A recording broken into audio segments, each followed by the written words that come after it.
Now let's dive deep into this big LGBTQ story for today. I'm Bishop Darrell Watkins, and let's queer up the USA view. A new study finds that LGB medical students leaving schools at higher rates. A new study is raising serious concerns about the experiences of lesbian, gay, and bisexual medical students in the U.S. According to research published in the Journal of the American Medical Association Network Open, LGB students are more likely to leave medical school than their non-LGB peers. The study, led by Mytien Nguyen of the Yale School of Medicine, looked at national data from 2014 to 2017 and found troubling disparities. While 2.4% of non-LGB students left school due to dismissal or withdrawal, the rate jumped to 4.2% for bisexual students and 3.7% for gay and lesbian students. The researchers analyzed data from the Association of American Medical Colleges and responses to the Matriculating Student Questionnaire. Though gender identity was not included, sexual orientation, race, ethnicity, and age were. Among students who provide complete demographic data, 6.3% identified as LGB. The researchers found that LGB Hispanic students, regardless of gender, faced the highest risk of dropping out. The authors wrote, quote, "Although future studies need to examine the cause of these disparities in attrition, LGB students experience discrimination within medical training environments, which may lead to the risk of attrition," end quote. They also noted that both LGB and Hispanic students, quote, "may encounter less supportive attitudes toward homosexuality, often more prevalent among recent immigrants or first-generation households, and traditional cultural values around notions of masculinity, authority, and gender roles, perpetuating rigid expectations around sexuality and gender expression, and alienating Hispanic LGB students," end quote. Researchers are urging future studies to dig deeper into how intersecting identities affect student retention and to build stronger support systems in medical education. You know what? I wouldn't have even thought about. I don't know why, but this was like a new thing for me to think about.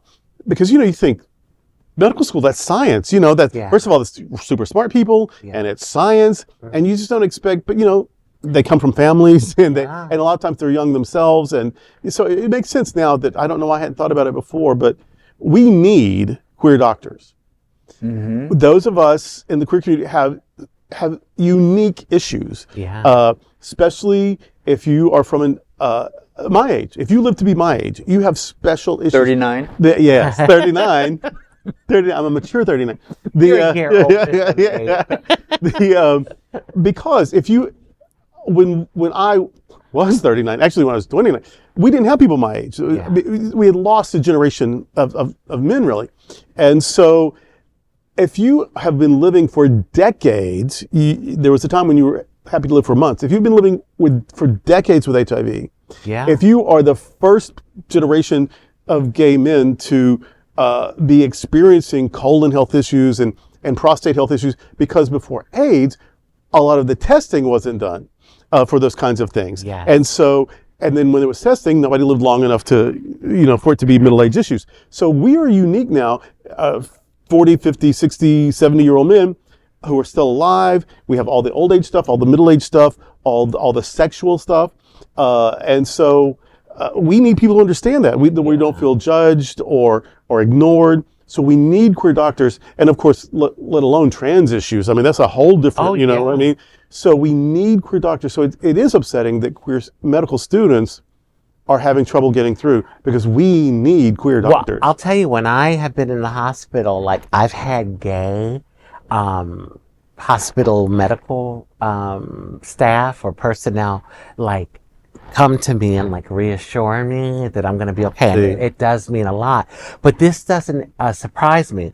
I remember in the early 90s when I was trying to go to college, I only got like a year and a half done. The bullying was horrible. I couldn't even walk through the halls without being taunted and these are young adults. Yes, and these are young adults. And it was so bad that I had one of my college professors say to me, do you want to just come to my house and take the course from my home office? And I couldn't take it. And I dropped out. I was going through so many other things. Sure. But so this is why this story doesn't surprise me, because it made me drop out when I wasn't even in medical school. I was just in college, undergrad. So academic environment should be a safe place where you can get help to get through that, not be against you. I'd be interested in see, because I noticed as you were talking about the study is 10 to 8 years old already. I mean, that's true. That's dated material. That's true. That doesn't really, in my opinion, in the medical world, matter anymore. So I would love to see how it's updated to the last 5 years. And I went to school, and got my master's degree, or at least applied to get my master's degree. So I was lucky that school was tough, and I am of that age that in the 80s and 90s, school was tough. But school was just tough because school was tough, and I was going through growing up, and I was going through who am I, and I was going through, am I dating women, or am I dating men, or am I dating both? I didn't find college as tough because of my sexuality, because no one made an issue out of it. I was quiet and hidden, but I understand how tough it was. I was a triple major on top of that. So I made it hard on myself for no reason. But I can understand how difficult this might be for medical students, because as they're growing up, because you're in medical school till you're 25, 30. Yeah. Depending upon the degree you get or the practice you focus on. So I can understand why a lot of the students might be challenged. And, there are, I'm sure, at least in this time period, because this was, again, 10 years ago, there were some challenges. But I think now the younger generations, or the years past, have gotten a little easier, even with the obscene political situation that we're currently in. Yeah. But I would like to see how this is updated and how it impacts, because we do need specialized people in the gay community taking care of the gay community. Yes. We have always taken care of ourselves, medically and otherwise. In the 80s and 90s, when the AIDS crisis was so great, we had lesbians and priests and nuns taking care of us when medical professionals wouldn't. So we do need medical professionals of our community, by our community. My doctor, my dentist, my barber, every person I can get is queer on Team Durrell. It's important. It's important. I want my people. And to your point, college is hard enough. College is hard. So imagine that compounded with horrendous bullying. Right. Like, it's hard enough going to college. I had the bullying in public school, but not so much. But not in university. You know what? Because I was a double major. And one was sociology and one was theater. So one is social science, studying these kinds of things. The other was gay. Everybody was gay. And so the between the sociology and the theater, and then in graduate school, people are older, more mature, and I just didn't have that. In fact, it was a sanctuary for me, whereas public school growing up was a complete nightmare. Oh, yeah. But university and then grad school, all the more. And even in seminary, you think, well, religious people, I mean, not where I went. Because I went to a very progressive seminary, so it's a. But you're not going to have that kind of support in medical school, are you? You're not going to have a theater group or an LGBT club or whatever. Exactly. And you brought up the AIDS crisis. I mean, I remember being in high school in the early 80s, and oh my God, it was horrific. I don't even know how we survived, because we survived because we had to.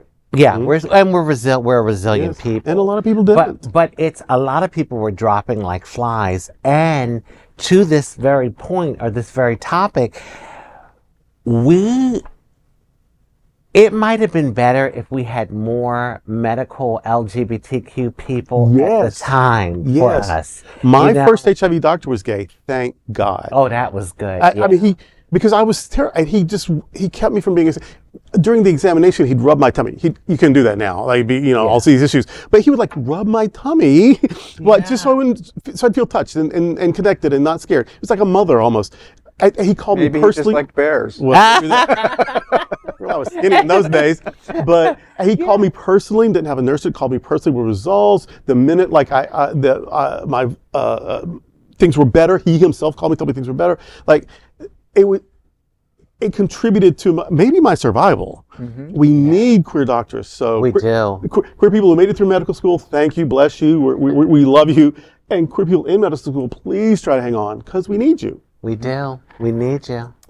Well, that's a big LGBTQ story for today.